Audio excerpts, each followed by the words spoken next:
सबक आमोज कहानी चालाक लोमड़ी और सियाना कौवा। एक दफा का जिक्र है कि एक जंगल में एक लोमड़ी रहती थी जो कि बहुत चालाक थी और उसे अपनी चालाकी और होशियारी पर बहुत गरूर भी था। वो खुद को तमाम जानवरों से ज्यादा अक्लमंद समझती थी।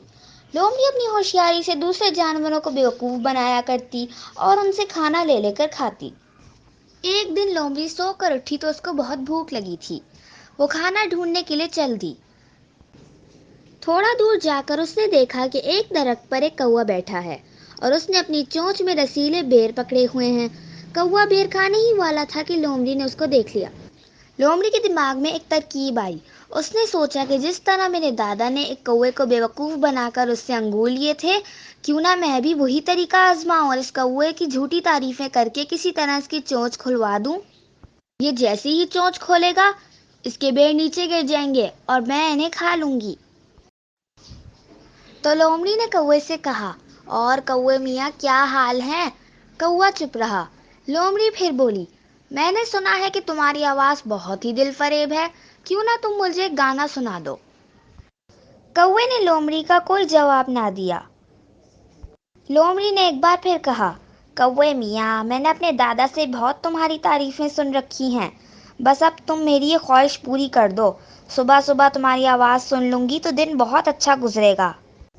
कौवा लोमड़ी के मुंह से अपनी तारीफें सुन रहा था, लेकिन वो कोई जवाब नहीं दे रहा था, बल्कि बिल्कुल खामोश था। लोमड़ी ने फिर से कहना शुरू किया, अरे कौवे मियाँ, अब इतना भी क्या नखरा, माना कि तुम्हारी आवाज़ का कोई जवाब ही नहीं, लेकिन अब ऐसा क्या कि तुम मेरी इतनी सी बात नहीं मान रहे। लोमड़ी को पूरा यकीन था कि अब तो कौवा बोलेगा, क्योंकि इतनी तारीफों के बाद वो ज़रूर गाने के लिए अपना मुंह खोलेगा और बेर उसकी चोंच से नीचे गिर जाएंगे। लेकिन उस वक्त लोमड़ी हैरान रह गई जब कौवे ने लोमड़ी से भी ज्यादा समझदारी दिखाते हुए बेर अपनी चोंच से निकालकर अपने पंजों में दबाए और बोला, बी लोमड़ी, तुमने जो मेरी इतनी तारीफें की हैं उनका बहुत शुक्रिया, लेकिन तुम क्या समझती हो, क्या सिर्फ तुम्हारे दादा ने ही तुम्हें वो कहानी सुना रखी है जिसमें उन्होंने इसी तरह मेरे दादा से अंगूर छीन कर खाए थे?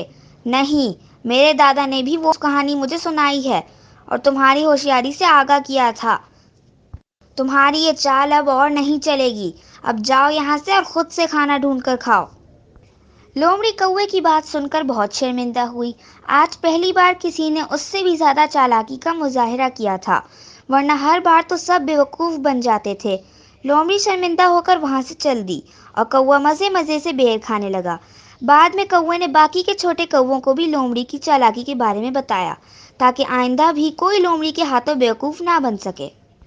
लोमड़ी अपना सा मुंह लेकर बैठ गई और अपना मंसूबा नाकाम होने पर वो बहुत उदास भी थी। और अब लोमड़ी किसी कौवे को कोई चीज खाते देखती तो हरगिज चालाकी दिखाने की कोशिश ना करती। सबक: ज्यादा चालाक बनने की कोशिश करने से अक्सर शर्मिंदगी उठानी पड़ती है। खत्म शुद्ध। प्यारे बच्चों, प्लीज हमारे चैनल सुम किड्स को सब्सक्राइब करना ना भूलिएगा, और अगर कहानी पसंद आई तो शेयर और लाइक भी तो कर देना।